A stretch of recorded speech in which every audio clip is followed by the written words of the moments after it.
थांब थांब जाते जाते जाते. काही नव्हतं अंगावर येईन तर थांबून जातो. हां मला माहीत नाही का. बस.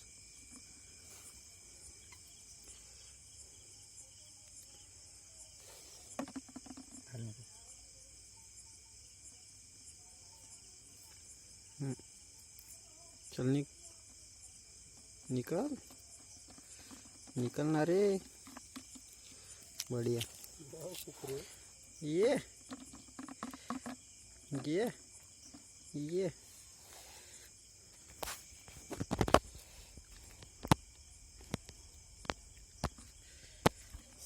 स्प्रिंग म्हणते तुझी स्प्रिंग. हा कॉन्टॅक्ट पोझिशन मध्ये.